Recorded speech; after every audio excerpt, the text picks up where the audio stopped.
All right. Good evening and welcome to what I like to call Virtual CAM. My name is Alexandra Mitchell. I'm the Manager of Education and Public Programs at CAM. We're happy to have you with us this evening for a very special evening with very special, incredible, brilliant women. Before I introduce tonight's panelists, I want to extend a huge thank you, of course, to Sophia Allison and Janice Duncan for creating this film and for sharing it with us all. We also want to send our best to the family of Latasha Harlins, of course. We'd also like to thank the incredible team at Netflix who helped make tonight possible, including John Oliveira, Renee Redlinger, and Christy Gross. Tonight, of course, we are joined by filmmaker Sophia Allison, curator Erin Christovale, and filmmaker Jheanelle Brown as they discuss Allison's short film, A Love Song for Latasha, now on Netflix. This spiritual dreamlike archive reimagines a more nuanced narrative of Latasha Harlins after her death by excavating an intimate and poetic memory shared by her cousin Shinese and best friend Ty. Presented in conjunction with our exhibition Sanctuary, which features recently acquired works that explore the concepts of safety and refuge as they relate to the African American experience. Sophia is a Black, queer, radical dreamer, experimental documentary filmmaker, and photographer. She disrupts conventional documentary methods by reimagining the archives and excavating hidden truths. A meditation of the spirit, her work conjures ancestral memories to explore the intersection of fiction and nonfiction storytelling. She is a 2020 United States Artist Fellow in Film and has held residencies at the MacDowell, the Camargo Foundation in France, the Center of Photography at Woodstock, and POV's Sparks African Interactive Artist Residency. Her short documentary, A Song for Latasha, premiered first at the 2019 Tribeca Film Festival and the 2020 Sundance Film Festival, and received a Grand Jury Prize at AFI Fest, along with Best Documentary Short awards at the New Orleans Film Festival, Black Star Film Festival, more, including at an IDA Documentary Awards nomination. Jheanelle Brown is a film curator, programmer, educator, and arts administrator based here in Los Angeles, whose curatorial practice creates frameworks to explore the boundlessness of Black life in experimental and nonfiction film and video. She is interested in the space between fugitivity and futurity and elevating an ethic of care with special interest in sonic and film, political film and media, and West Indian film and video. Jheanelle is a board member and associate programmer for Los Angeles Film Forum. She is currently on faculty at California Institute of Arts and Otis College of Art and Design. At this moment, she is dreaming about cosmic maroonage whilst trying to remember her transastrial obligations. Tonight's conversation is moderated by the incredible Erin Christovale, Associate Curator at the Hammer Museum and co-founder of the Black Radical Imagination. We, of course, invite you to view the film on Netflix if you have not already done so. We also invite you to please use the question and answer feature at the bottom of the screen to engage the panelists as they continue in the conversation tonight. So without taking up too much more time and space, I want to open the conversation to you all. Thank you, Alexandra. Thank you so much, Alexandra. Jheanelle and Erin, hello. Thank you both so much for being here with me. Thank you to CAM. Thank you to Netflix. This is actually a dream for me to be in conversation with you two brilliant minds, to be in conversation with CAM. And just really thank you all. I want to extend this time to recognize how we are creating space, we are creating a future, we are creating a healing present and past for Black women, for Black queer women, for Black trans women, acknowledging your existence and want you to feel held in this with us. And with that, I just say hello and thank you all so much for coming to spend some time with us as we talk about A Love Song for Latasha. Thank you for having us. I'm also honored and just thankful for you all. Yeah, thank you, Sophia. I feel like, we're part of a really important and regal and intelligent legacy of Black women who are in service to the moving image. And I think when we think about the history of the moving image in this country and, how media is disseminated, specifically how it depicts Black bodies and so often how that depiction is rooted around death. It is so important to witness and feel short films and films in general like this, which in my opinion sort of push towards a restorative justice. And I wanted to just kind of start off with that notion of restorative justice because I think beyond the work of being a filmmaker and an artist, you're very much a healer and a caretaker of other people's histories and lives and memories. And so, yeah, I just wanted to start the conversation with this notion of restorative justice. That's so beautiful, Erin. Thank you. You know what? It's interesting. I don't think I really understood until halfway through filming or until the film was done how this was meant to be something that was a healing practice. It was something that invited Ty and Shinese into a collective healing for self. And I think so often when we engage with our memories, it's very easy to let the trauma overpower us, to let that trauma be the only vivid imagination that we have for the time of the past and even, you know, fears or dreams of the future. And so for me, I'm really interested with how do we re-engage with pain that does need to be addressed, pain that does need to be healed, pain that needs to be talked about. I think there's a really interesting conversation of we always see Black death. Can't we expand beyond Black death? But I don't think we can ignore that this is happening. I so often call Latasha a spiritual archive and a rebirth because I in no way wanted this film to be something that is a magnification of her death, but how do we really celebrate her life? How do we rebirth this memory? How do we conjure Latasha's spirit based on the oral history that Ty and Shinese are sharing with us? And so it's really interesting thinking about that restorative justice. I think so much about, you know, Black scholars, Black women scholars who have really guided this work, thinking about Saidiya Hartman's critical fabulation or Tina Camp talking about embodied encounters.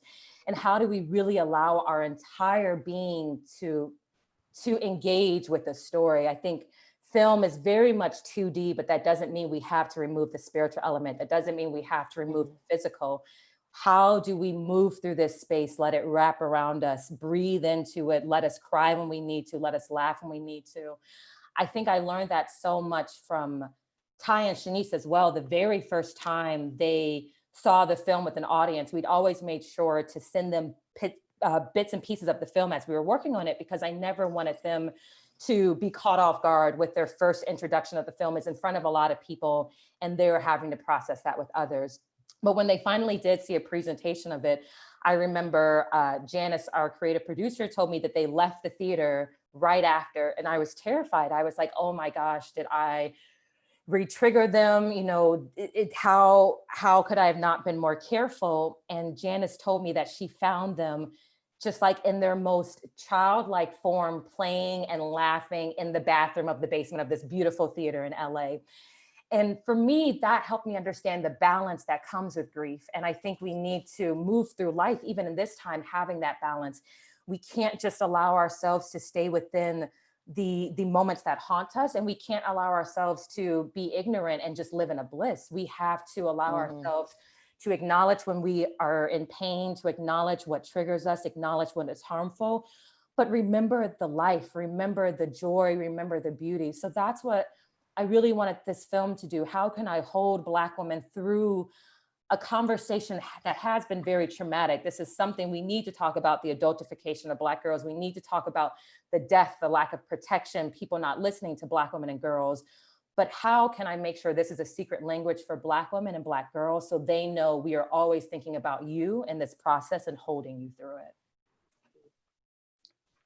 You know, and I think like there's so many ways in which you do that. And so not only, you know, having conversations with you about the process and the care you imbue with the intentionality, but also watching it. And I remember, you know, I've seen iterations of this and I've seen this many times over the last couple of years, but the thing that I always remembered the most, no matter what, don't get mad, is Ty's voice. You know what I mean? Like her voice. Like, yeah, I don't know. Just always what I remembered. And you know, I was thinking about it, getting ready for this conversation, and there's like such a very specific way that you use or that you craft a certain sonic landscape that's filled with silence, that doesn't rely too much on music, but also really, really elevates their voice. You know what I mean? Like it takes it's just kind of the primary like auditory element of this, and not in a way that, I don't know, you bring out texture in it. And again, like this is always the thing, like every time if I'd watch it again and I would hear Ty's voice at the opening, like, I don't know, I just like respond very deeply to it. And so, I mean, I thank you for that. And I think like not only is the film filled with like this kind of this spiritual care, but you also do very specific things as a filmmaker to I don't know, provide an example of not just kind of restaging trauma. You know, like there's this moment where Ty is talking about, you know, going home when she still doesn't know what happened. And, you know, she's saying that she didn't know what terror was until she saw the footage being replayed on a loop on the news. Yes. And while she's saying they played it over and over, she says that we don't see it. And I think that that contradiction is so important for people to like take notice of and think about, and how we engage with media and how we engage with Black death. And so I think it's also a very important example for people who are maybe working in the field, and just for us as a community, you know? Thank you so much, JB. No, Ty's voice is very much its own soundtrack.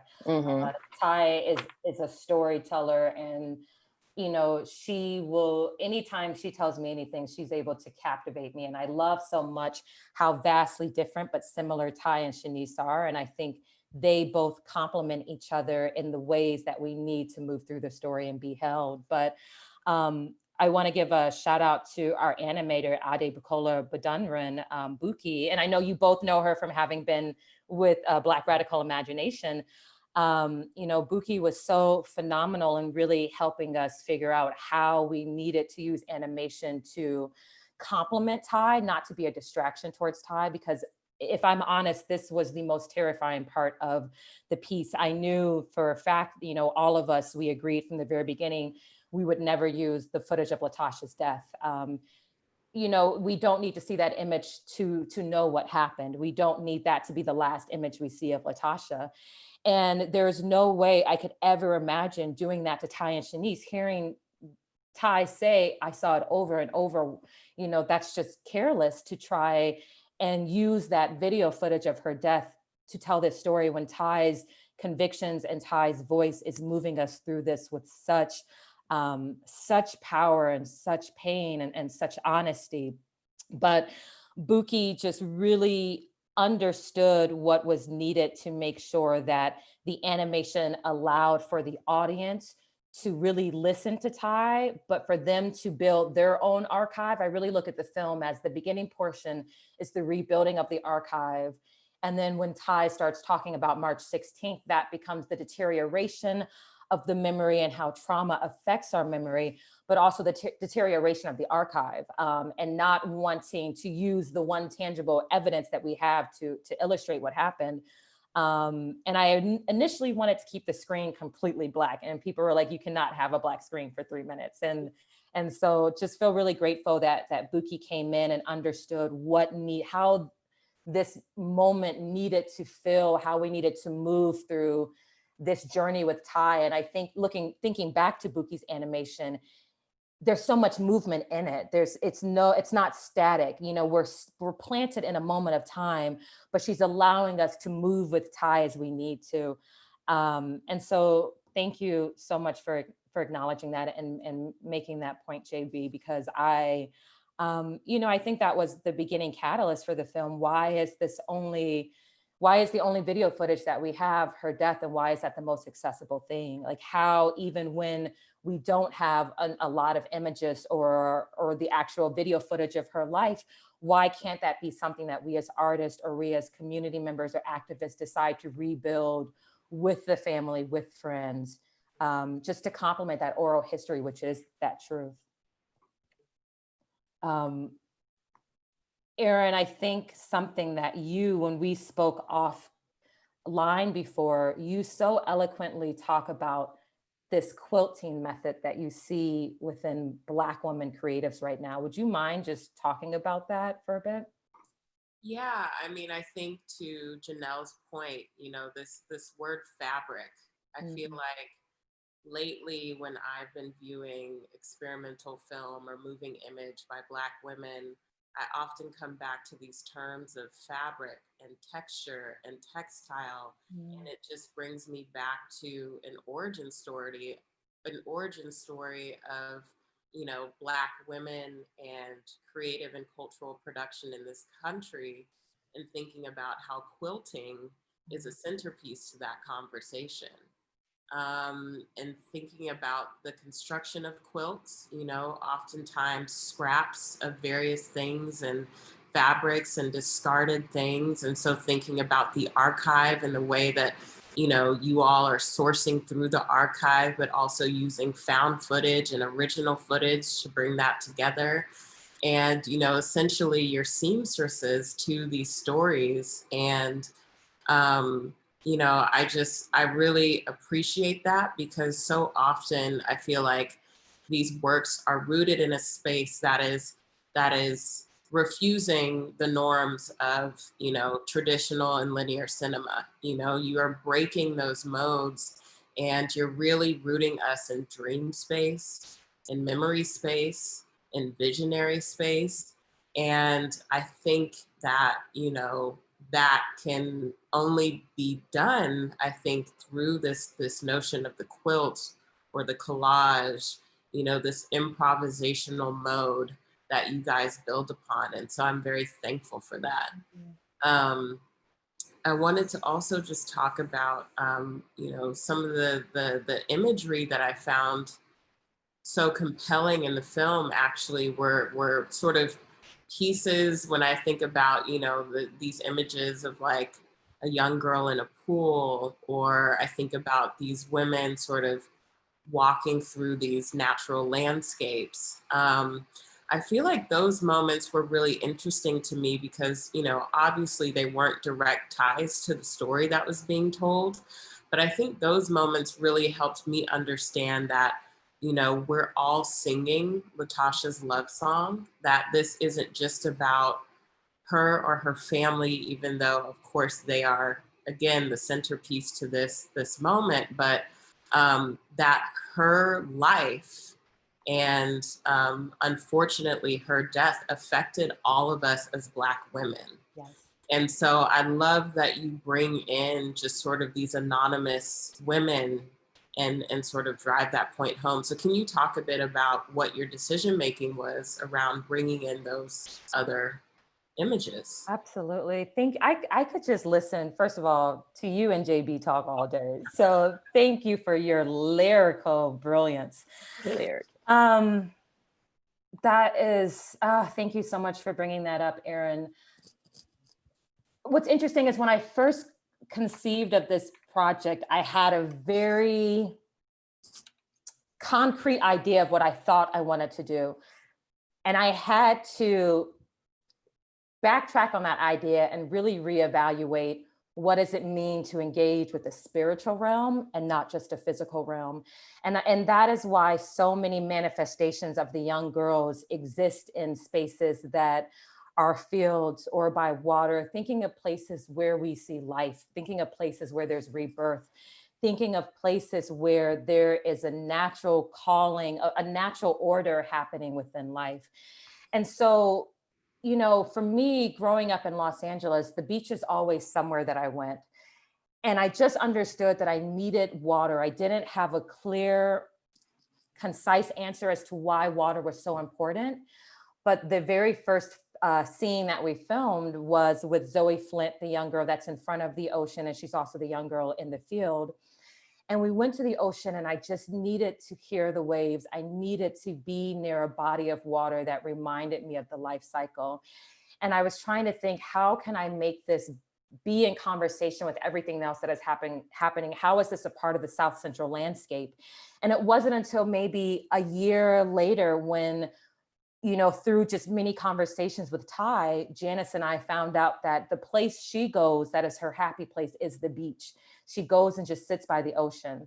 And that is when I understood, oh, this is that return. This is the healing. This is why, you know, I filmed the ocean so early on. What I thought would be a very, you know, traditional way of filming, of here are all the scenes I want to do, became so organic.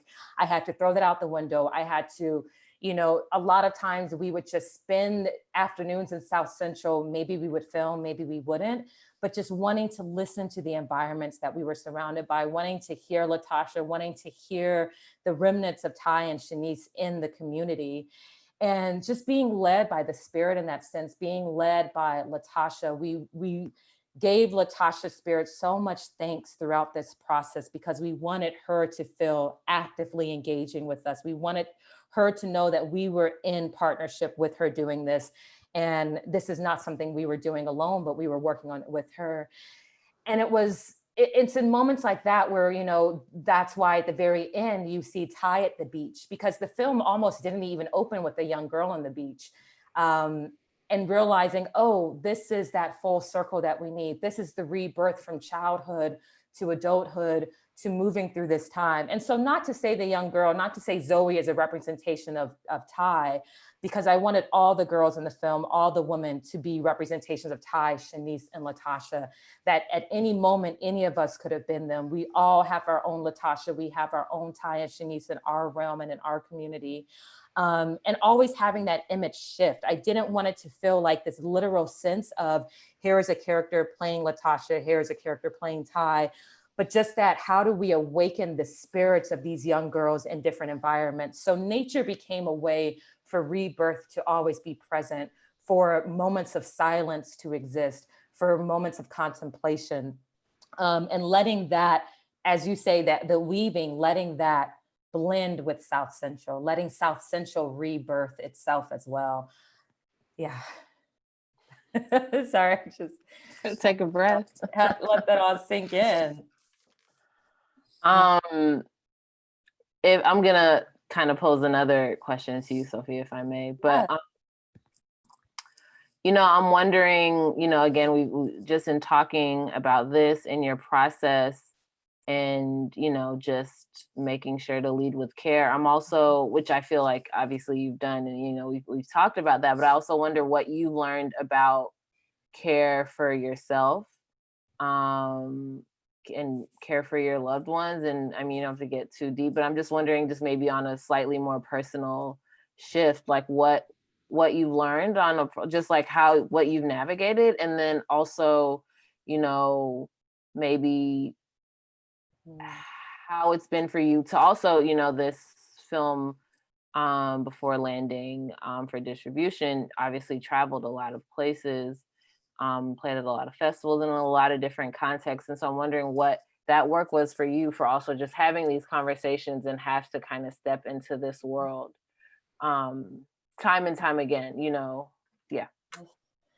Oh, I will be honest and say that my personal care was always put second, and that's something I want to learn. I want to learn to practice that same care that I'm doing with other people's stories and archives with my own. I find that I have spent so much time engaging in everyone else's memories that I need to sit with my memories, and I need to heal through what I've experienced, and I need to just really have my own personal rebirth, which feels like it's been happening this year. It's been extremely exhausting in the most beautiful way. It's a very heavy thing to carry and to hold. It scares me to think that I am helping Ty and Shinese make sure this story is heard, make sure people remember Latasha. I mean, Wikipedia just updated Latasha's birthday. This is something that I've been wanting to see happen. They finally updated her correct birthday. It's been wrong forever. And so for me, it just feels like there's so much work to still be done. And it's, you know, Latasha is where I am beginning.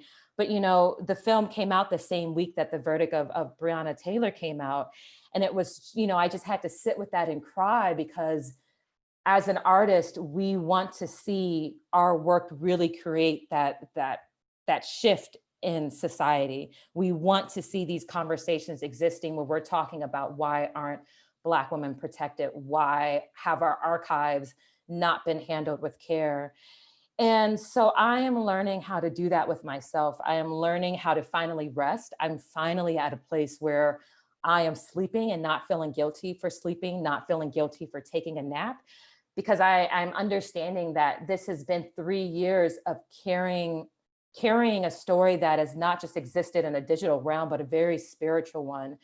And so even during our festival run, there were a lot of times where I was fearful that this film would never live beyond what it was. I was fearful it would never make it out into what it's been able to accomplish. I thought this would just be an archive for the community. This is something that that we are all creating for Ty and Shinese, and hoping that somehow this became something that years down the road, people would recognize, oh, wow, we need to say Latasha's name. We need to remember her. So it's been, this experience has been healing. It's taught me a lot about myself. It's taught me about the self-care and the rhetoric that I speak about of what I want to see happen for Black women. I need to be doing that for myself. The most healing thing has been the reception from Black women, knowing that they feel held, knowing that they feel seen and understood.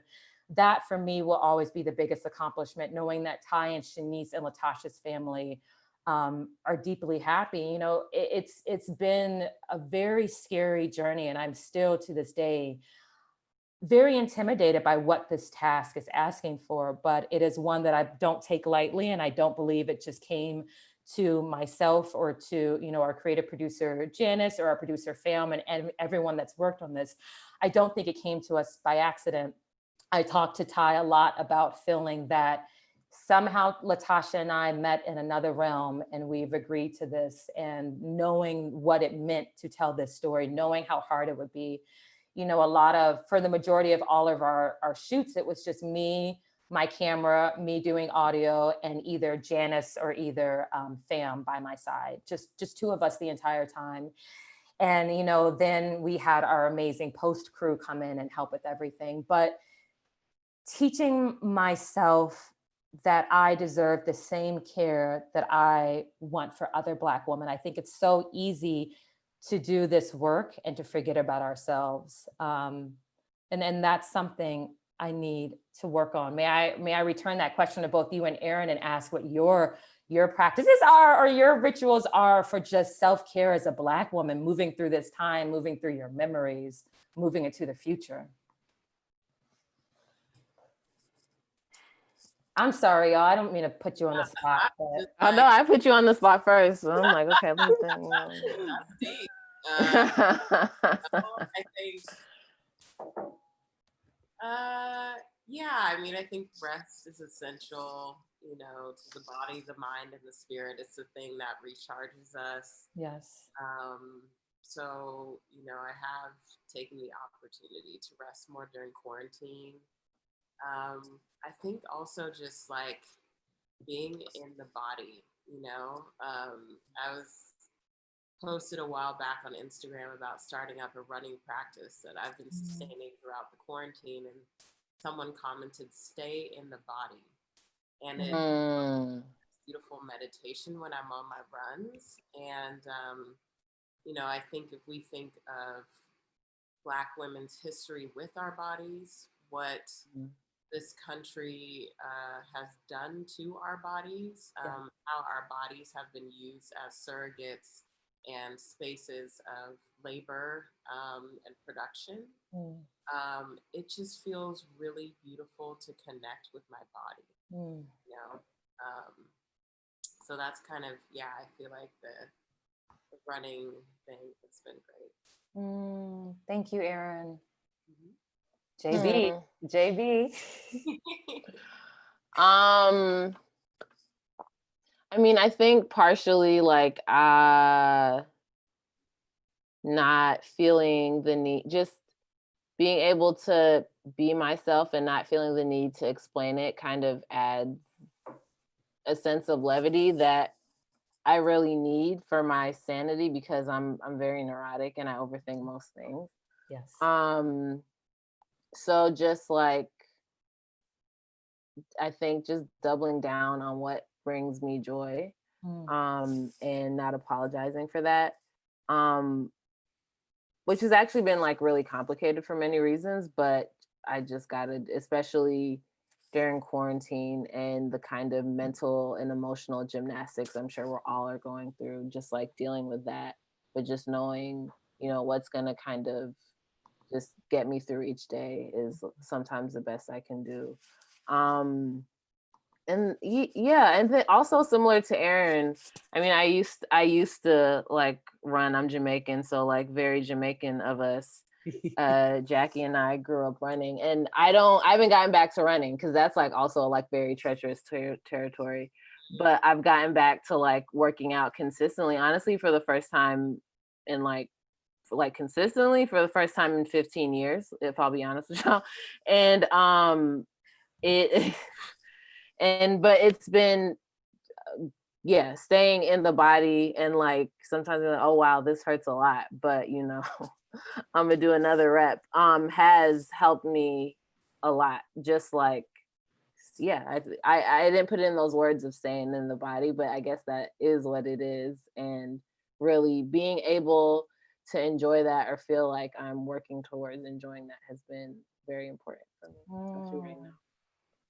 I love that about just understanding our body and connecting to it. I too love to jog, but this past week I have found every excuse why I don't need to go outside. And it's interesting. It's like the moment I start to feel myself getting chaotic or stressed, that's the first thing that goes. Like I am done thinking about myself. I'm not exercising. I'm not eating healthy.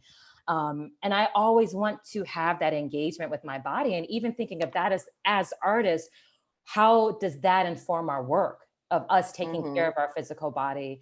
You know, I can think of days in my past as a student of photojournalism where I was taught that if you're not tired, if you're not hungry, you're not doing the work. And so for me, I think even with this film, wanting to decolonize just that process, wanting to decolonize that. And so feeling so blessed that our team was so small because it allowed for this holistic approach. You know, there were times where Janice would have me write a letter to Latasha because I felt really lost or confused or not sure how to move on with the project. And so what does it mean for us to find different ways to create with a medium that whenever our stories have been the main focus and whenever trauma has been a part of it, that has become very extractive or very harmful. And so it's interesting to think, a lot of people always ask, how have you carried something that's so heavy? But I also see it as so joyful. You know, I also see just Latasha's life and the life, the light that happens when Ty and Shinese talk to us about her and their memories spark.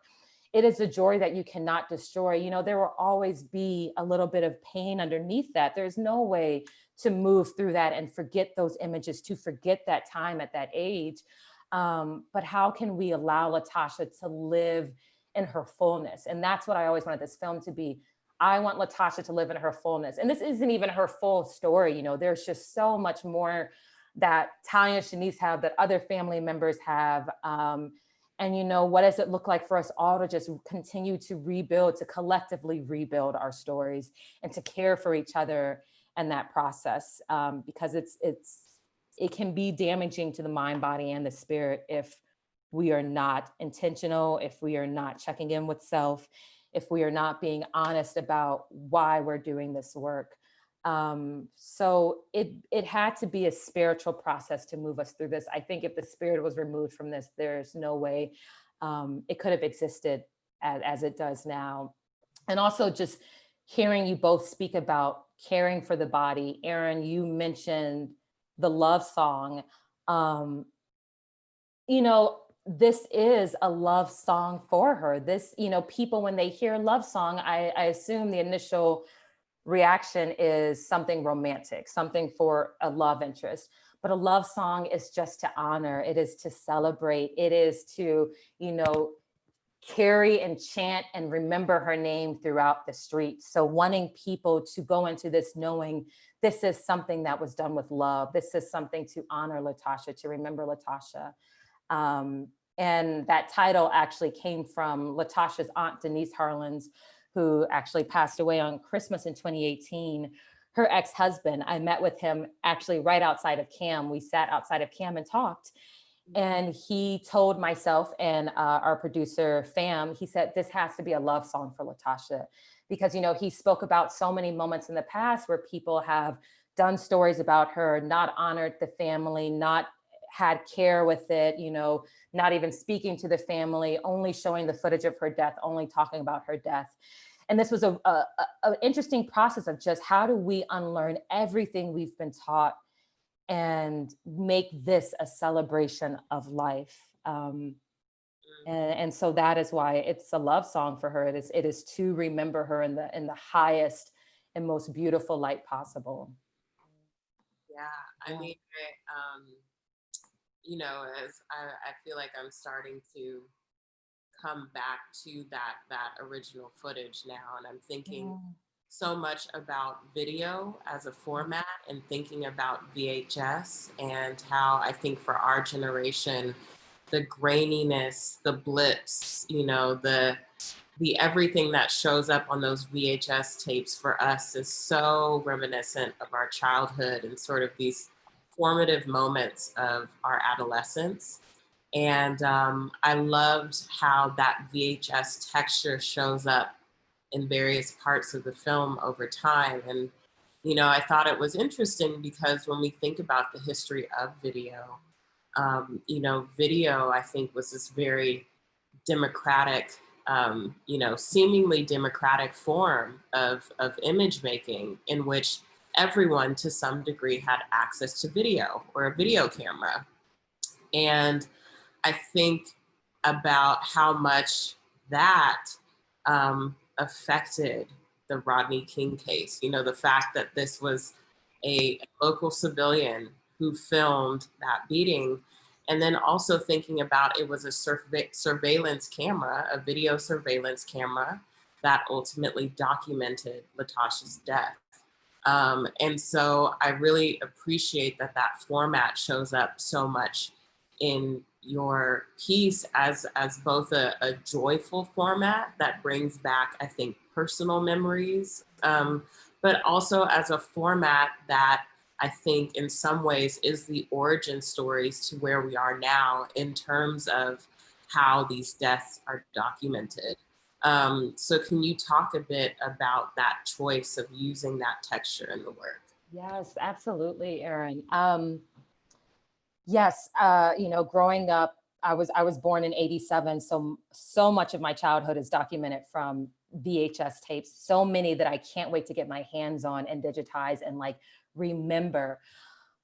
But I wanted this film to feel like it was created by family, it was created by friends, it was an intimate look at a family video. You know, when we think about VHS tapes, outside of different forms of surveillance, thinking about and remembering that family history, how the videotape allowed us to archive ourselves. It allowed us to see ourselves in our truest spirit and our fullness, and wanting that to resonate throughout this entire piece, wanting it to feel like this is something that we have, you know, protected, saved, rescued from the archive, rescued from being destroyed. And this is what we have. This is the evidence of what is there.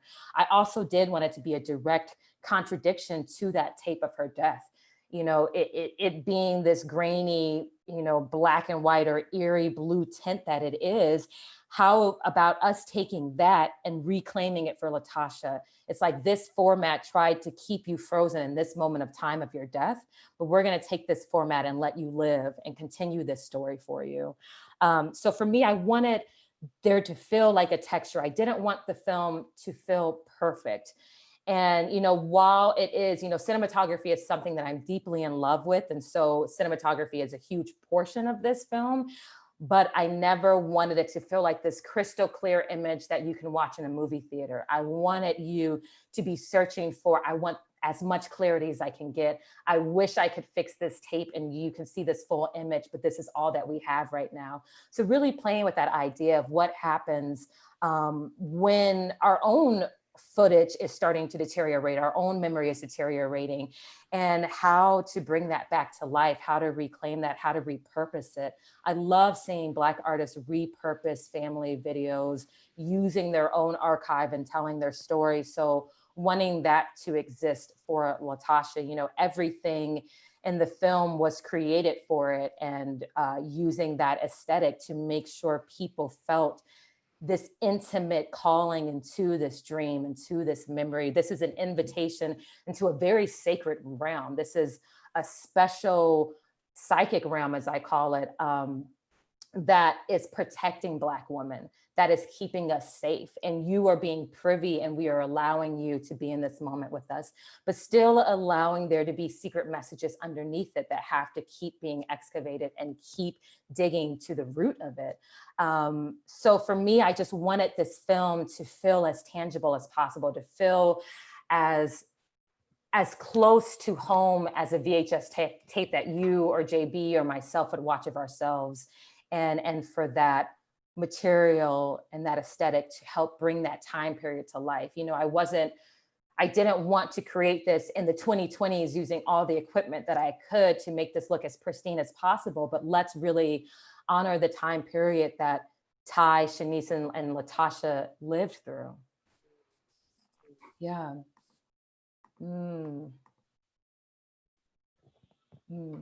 So many artists, even thinking about Erin, the last show that you curated with Jatavia, just Jatavia's aesthetic and how you feel that.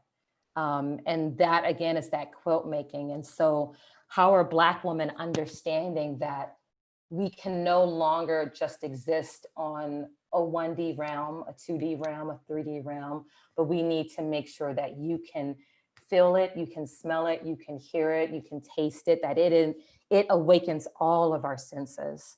And so I want Latasha, I want people to feel like they have traveled into the archive of Ty and Shinese. They have traveled into this personal, intimate video that may have just been on the shelf in someone's home.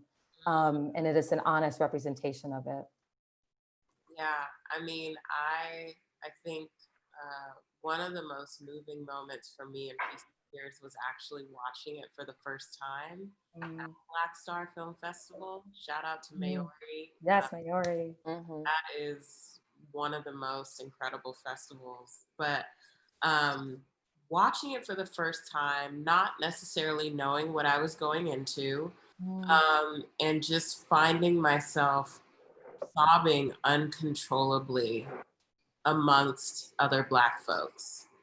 And in a strange way, it brought me back to the first time that I saw Get Out, which was, of course, at the, Brave. Crenshaw Theater. I don't know what it's actually called, but we know it's the Crenshaw Theater. Yeah. And the joy and the laughter and the screaming and pointing at the TV and thinking about the cinema as a potential site of sacredness and celebration of life for Black folks when we're all in there is something really amazing. And so I'm just so grateful that the first time I witnessed this, I was able to, emote amongst like my folks and to really just sort of reel around the fact that we were robbed of knowing her life, that her image sort of, you know, that grainy black and white image is something that just sort of remains, but that there's so much more to this person. And, you know, just forever grateful for you for taking this on for us. It really feels like it's for us. Thank you, Erin. Thank you Yeah. so much. Black Star was such a special experience. That was my first time being in an audience, watching the film with a majority Black audience. And I had never felt so supported. And I knew that reaction, that reception would mean the most, because this film was meant for Black folks. It was meant for Black women, and they need to be the ones. I need to make sure they feel held through this. And I even had people come up and say to me, thank you for not showing the footage of her death. And just, I couldn't imagine I can't imagine putting an audience through that, putting an audience of Black people through watching that video over. Just because the body dies doesn't mean, the spirit is not alive. The spirit is forever. Energy is forever. So how do we engage with that place? I want to backtrack very quickly and I stated a while ago that I call this the psychic space. That is not my phrase. That is the brilliant Darlene Clark-Hine, a phenomenal historian. I just want to give her respects and due for the term, the psychic space, of what have Black women done to create a culture of dissemblance and secrecy to protect our inner aspects of life. Like, what have we had to do? How have we had to move through the world presenting one outside layer, but internally we have such a cosmic universe going on within us that we have to protect. So even thinking about a love song for Latasha, wanting to protect Ty and Shinese through it, wanting to protect Latasha through it, wanting to protect other Black women, Black girls, Black folks that would watch this film. So thank you for those words, Erin, of just your experience of watching the film, being around Black people, being in that environment, being in a loving space that Maori has created. Thank you. Yeah. It's interesting to be speaking to you both, because JB, I remember in 2017 when we were at our friend Rachel's house and you all watched like a 2-minute version of this film. Oh yeah. It was like, it was all of us like showing little clips of our films, and it was just like 2-3 minutes, and being like always having an audience of like you all that I trusted to show it to. Erin, as I mentioned to you, like we met strangely in 2017, sitting at a pool at this, get together. And I'm telling you, I was like, oh, I'm working on a project about Latasha Harlins, and just this beautiful like return that's happening.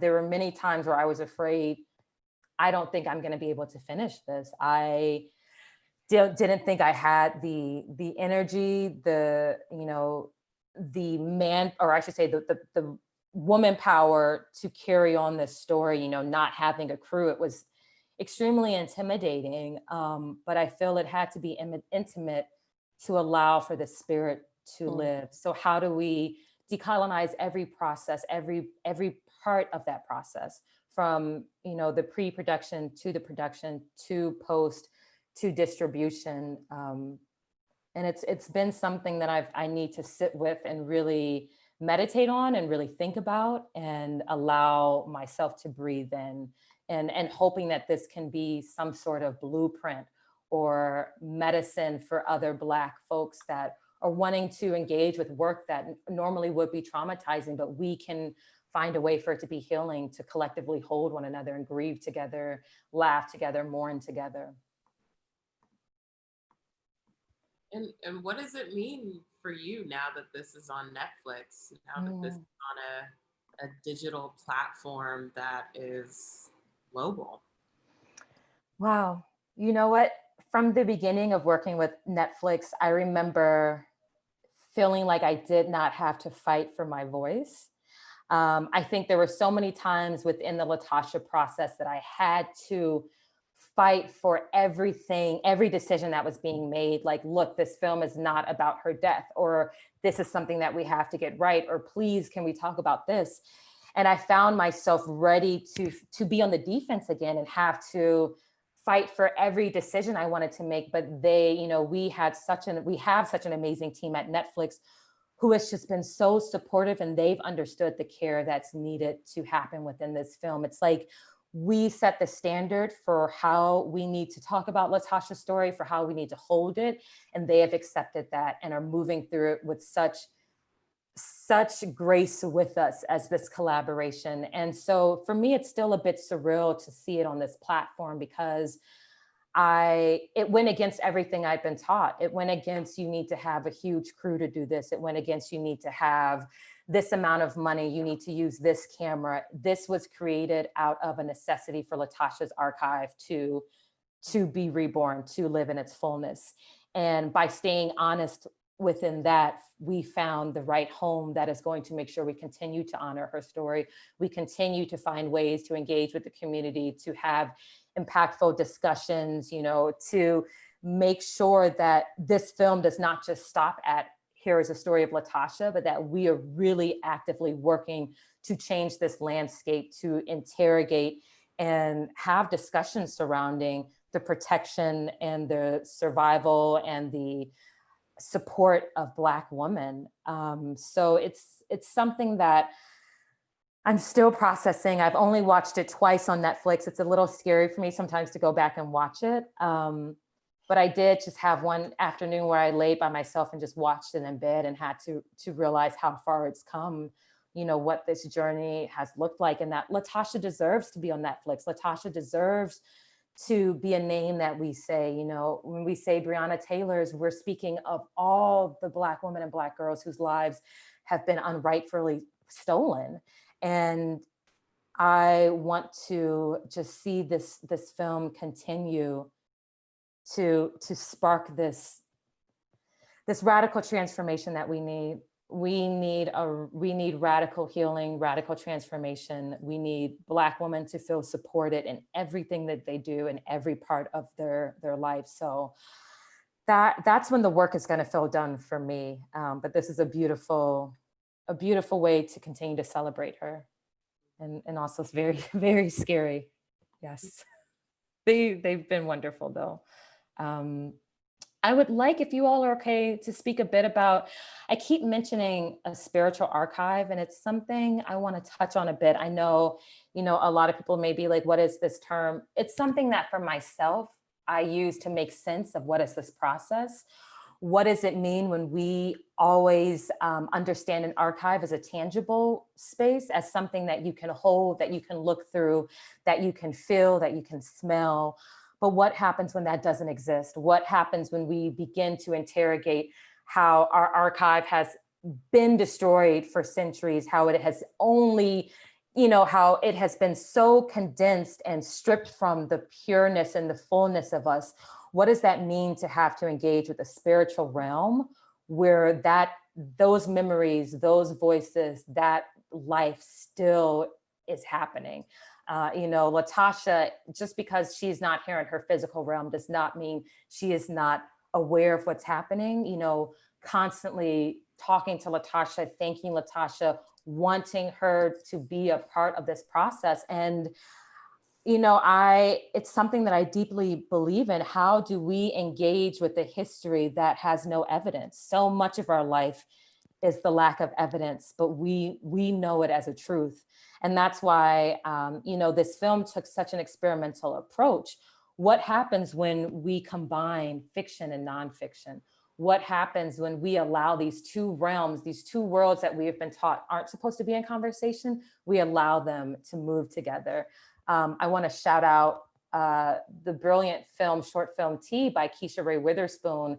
I just had a wonderful conversation with her for the Black Women's Film Conference.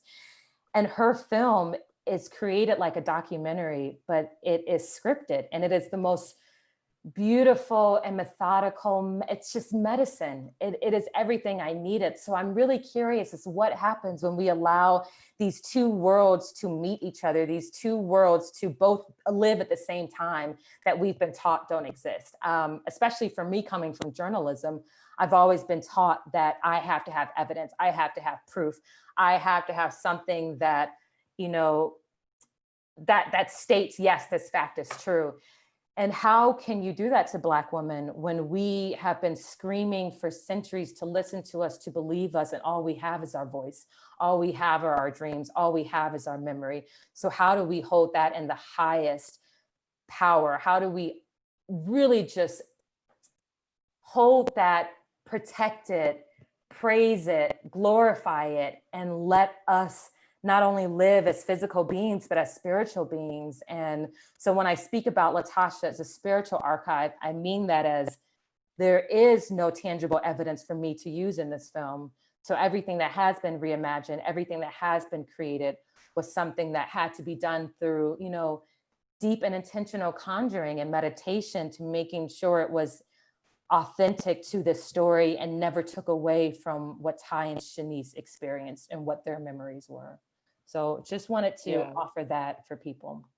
Yeah, I mean, for me, like, sometimes that's really the only way my brain works. And I feel like, you know, the meeting of fiction and nonfiction, like, what does the indexical mean when so much of that has been wrested from us? You know what I mean? Or even when there is something quote unquote indexical, we're still not believed. Or, you know what I mean? The kind of trappings that we call on in the injustice system aren't served. You know what I mean? Yes. So I mean that's the work. And there's so much rigor in that, because I mean, so many sort of like artists and cultural producers and scholars, like of course you've mentioned Tina Kent and Saidiya Hartman, there's all these people. There's so much rigor, you know what I mean? And even if there isn't a kind of commonly accepted, institutionally held archive that Saidiya Hartman went to and cited in Wayward Lives, Beautiful Experiments, like, she's one of the most brilliant people in existence, you know what I mean? And like, for me, I really, you know, engaging with a lot of work, documentary, fiction, experimental, like all narrative, all these things, you know, I definitely sometimes I really want us to trust ourselves more than I think we've been able to largely. And I think, you know, ways of thinking, ways of perception, ways of keeping time that we've been fed are largely they're too small and too lowly to contain us. Yes. And I think there's so many people fighting against that. You know, we've named a couple of people, or particularly in moving image work. There's people fighting against that, and that, you know, of course, on the back of, and like in, you know, building off of a very rich legacy that Erin also mentioned at the earlier part of this conversation. But I feel like there's this kind of continual evolution that has been coming up a lot recently as well, that gives me a lot of hope with the just expansiveness of, you know, specifically as to how we create in the moving image, or how we create like intellectually. So, but I guess I'm just saying, like, this meeting of fiction and nonfiction is, I mean, maybe also trouble those terms a little bit, but like what we kind of understand those to be is, like, for me, the only thing that makes sense and allows for like forward movement. Yes, and I would love to hear just you and Erin, if you don't mind, expanding a bit upon just how you've seen the spirit live in the work of like Afro diasporic folks, just in the curatorial work that you've done. Just what that has like awoken within yourselves, or what you've noticed about this need and this deep longing that we all seem to have right now of our memories are our truth. And whether or not there are bits and pieces of it that don't make sense, or that we don't have evidence of it, we have to trust that gut feeling of, this is my memory, this is my true being. So just curious how you all have started to see that spirit world exist within the films that you've been in conversation with. Yeah, I'll actually speak to a book, because I feel like It's just the first thing that's coming up for me. And then I also wanted to acknowledge that there's a few questions in the chat that I think we should probably get to. But, you know, there's this incredibly written part of Song of Solomon that I think about most days, which is the moment in which he is, you know, on his journey back to his sort of familial land. And it's the thick of night, he's in the forest, and he encounters this group of men and their dogs, and they're hunting, and it's pitch dark. And Morrison so eloquently writes about this deep intuition between the men and these animals that has been developed over time and space, and through their shared histories of oppression in this country. And it remains to be like the most incredible passage, I think, that speaks to that for me. So yeah, I mean, I think there's that, but there's so many different, I think films are just, you know, things that have touched me. I mean, we talk a lot about Eve's Bayou. We've had a lot of conversations around that film, how incredible and important that film was. And yeah, I think that's what draws me to being a curator, honestly, when I see the spirit, the flash of the spirit, if you will, in other people's work. You know, it's just a reminder that we're here, we're alive, we're breathing, and that there are deeper connections and realms in which we are communing with. Yes. Mm-hmm. Yes. Thank you, Erin. Yeah. Please, JB. Okay. No, JB, yeah. It's in my nature. For me, I actually like watch a lot of things for the first time, like in the middle of the night, like when I get up for my nightly bathroom break, and I'm still kind of like, that's like generally the first time I watch something that, you know, I have a screener for or reach out to someone about whatever someone sent me. When I'm in like, I guess just in the middle of like REM or something. And because sometimes that's like when I feel I guess the most inhibited and my brain is unlocked. You know, there is this kind of like spiritual, you know, I feel like I'm communing, you know? And so I also, I think also trusting my emotions and intuitions in the moment is really important for me. And so there are times when I have, you know, watched something in whatever time in the middle of the night, and I feel like I've kind of had the truest exchange with someone, you know? So for me, a lot of it in my work, I'm really also just like thankful that, you know, people like you, other people that we've mentioned are, you know, just like are creating, you know what I mean? Like it's a form of care that is also like very important to me on a personal level. And so I feel like, you know, for us, there's a very porous boundary between like our professional lives, I guess, and like, you know, of course there is, you know, it's, yeah. So I'm just guess I'm like really thankful that people are doing what they're doing, and that I feel like there's been a very rich community that's, you know, even if we just talk about LA, for instance, like I just feel so happy for people's generosity and vision and just like love and care in many ways. And so for me, like feeling that, even if I don't know someone, is it just makes me feel good. So, and hoping to like carry that forward in how I actually do work and how I interact with people. But yeah, feeling that and receiving that has been really important and affirming and soul structuring.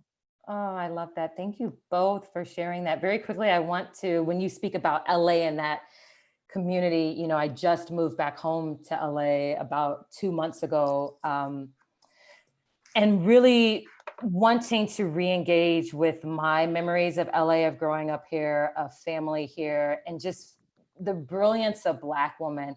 And I just feel in my spirit, I need to shout out very quickly Asha Grant, who is working to create the Salt Eaters Bookshop at Inglewood.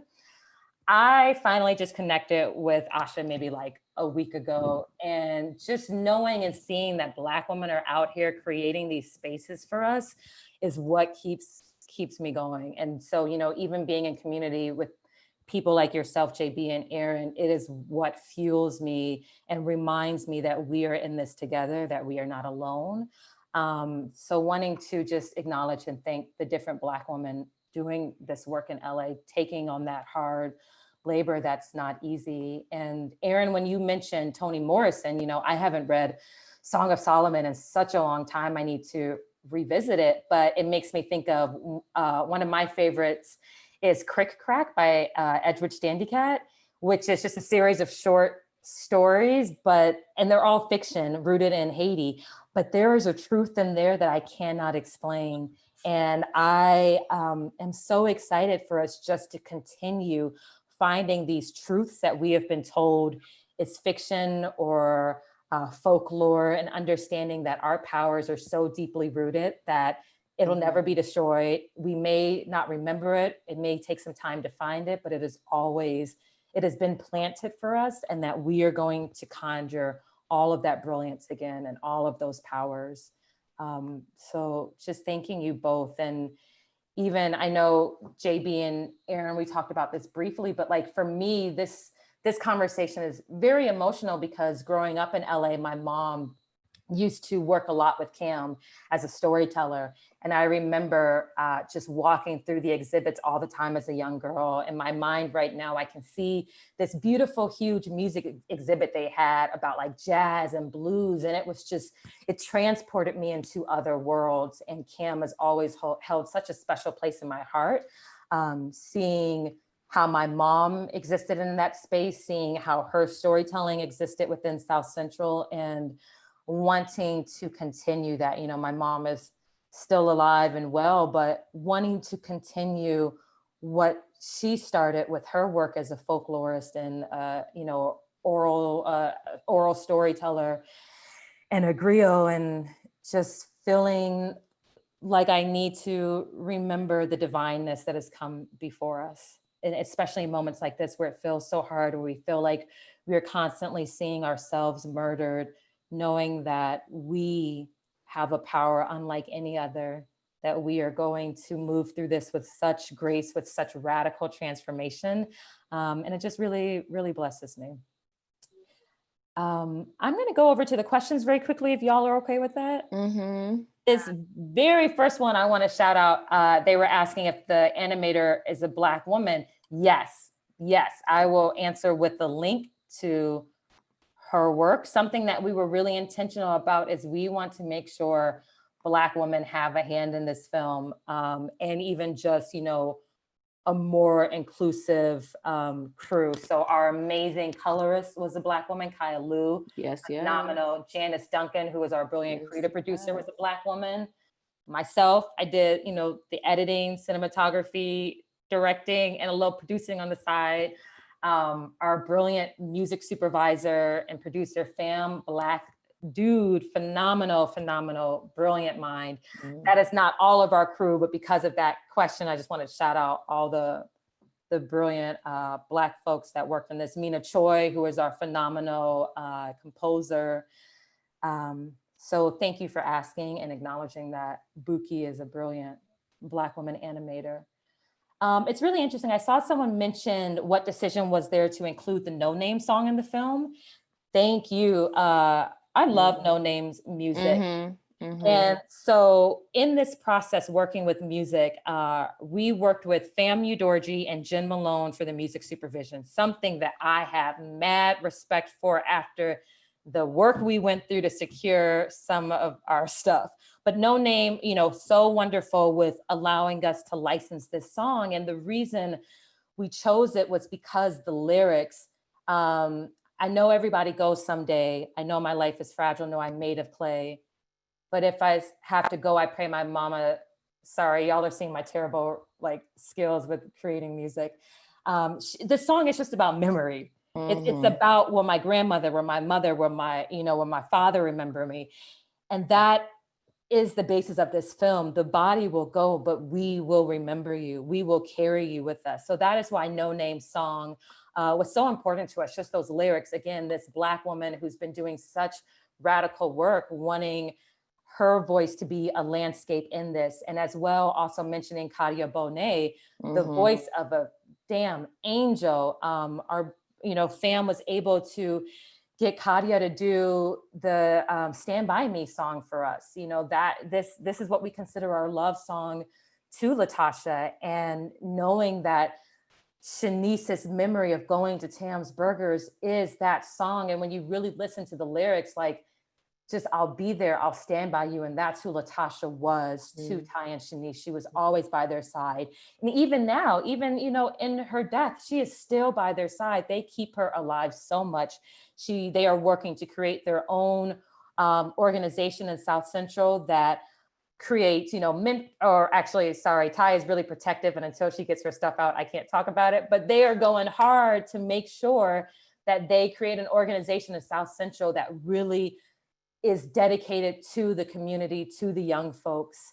And, you know, the music, wanting that music to help create and rebirth this landscape for us. So acknowledging those two brilliant artists, No Name and Kadia Bonet, for them working with us and being a part of this. I'm gonna give a shout out to my family. I got my cousins from my daddy's side, Karita, Rosalind, and my great auntie Gertie. Ty B is actually in here, y'all. Ty is in here, and she wrote a beautiful message. Hello, Ty. Thank you so much. We love you and Shanice deeply. Thank you all so much for these beautiful comments.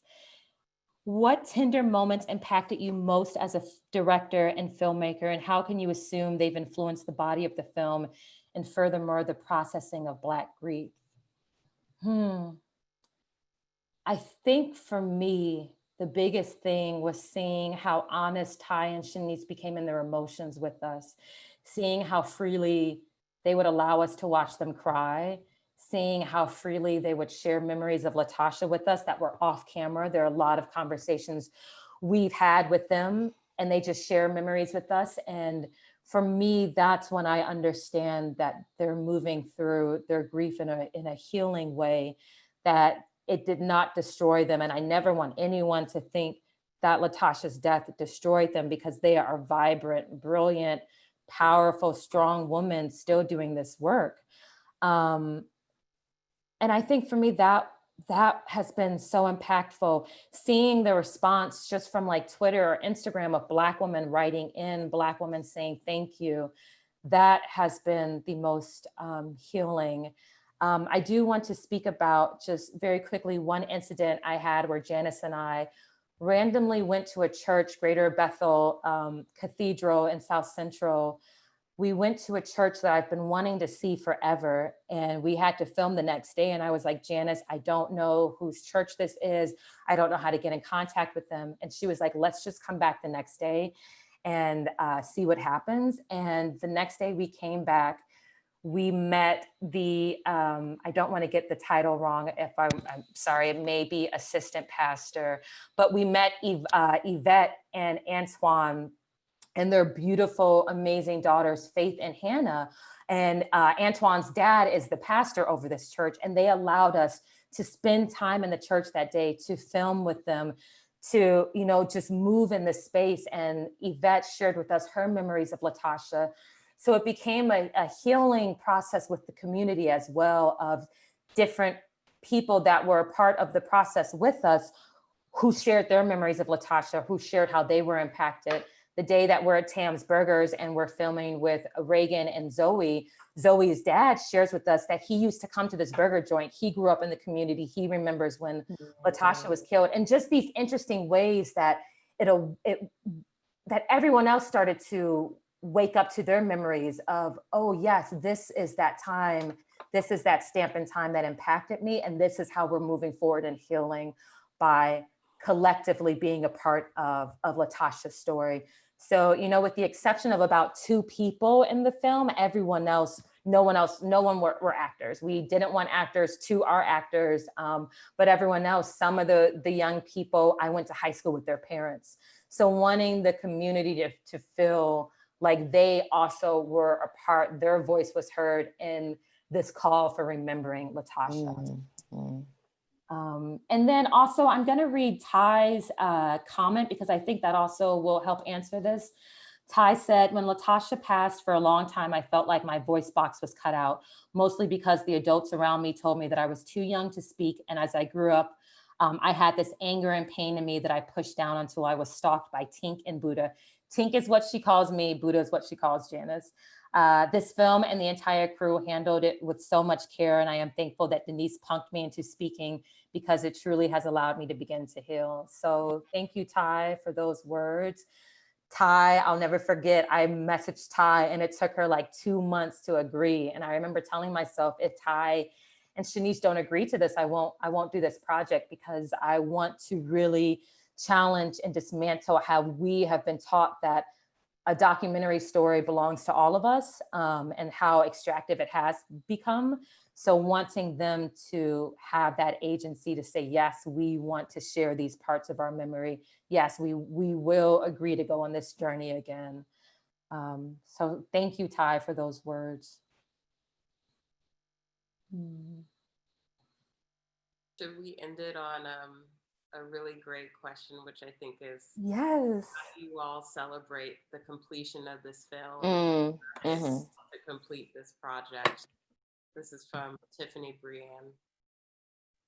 How do you all celebrate the completion of this film? How do you know what? I'll be honest, Tiffany. A part of me is afraid to celebrate, because I don't know how to celebrate a film that, you know, this shouldn't have to exist, to be honest.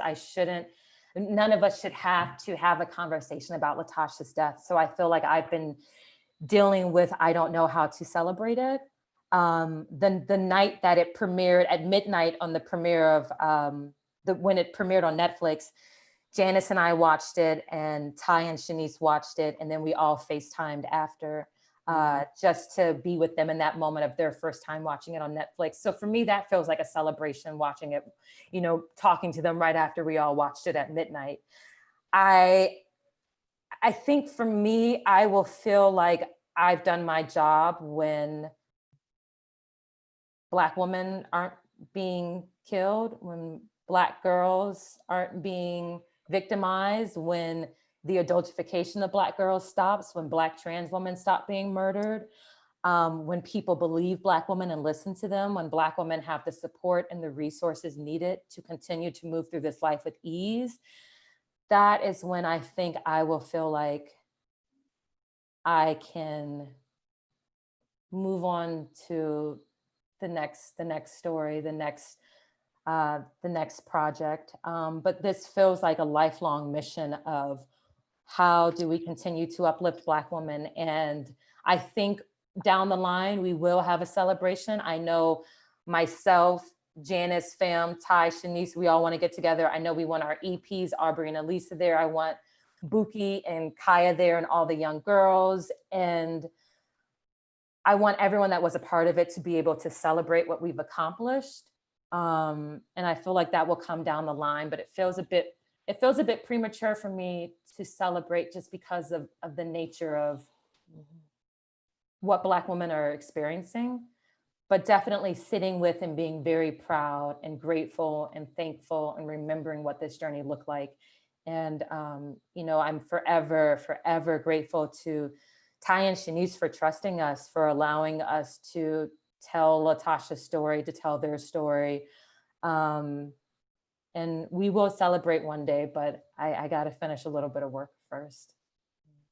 Yeah. Incredible. Well, I have to say, of course, thank you to the three of you for such an insightful and deeply thought conversation. I feel like a syllabus for Black women's healing and nurturing has come out of this conversation alone.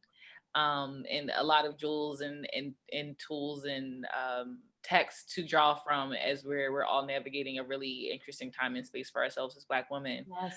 And of course, thank you to you, Sophia, and obviously to Janice for honoring obviously Latasha's life in a way that, as her uncle suggested or really desired, that it be a love song for her. I think that that's obviously been beautifully captured, and I think we can all feel that when we watch the film, and we can all feel that as we listen to you speak and as we listen to you all in conversation this evening. And happy to hear that Cam still played a part in it in some way, even if it was just sitting outside for the conversation. So, you know, Cam is still a community space for everybody, and we look forward to welcoming everybody back when the museum reopens. We hope that you will follow, obviously, all these incredible, brilliant minds on social media, keep up with the work that they're doing curatorially, and also obviously film-wise. And thank you all for joining us. Thank you so much. Thank you Alexandra. all. Jheanelle, Sophia, Erin. Alexandra. I truly love and respect you both. You must know that your minds are brilliant, and thank you. Alexandra, thank you for allowing Latasha to be in conversation with Cam. Netflix, thank you for your beautiful support surrounding this, and let us keep doing the work and demand radical transformation. This is the time to dream up our existence that we deserve. Absolutely. Yeah. Absolutely. All right, everybody have a great night and be safe. Thank you. Bye, everyone. Bye.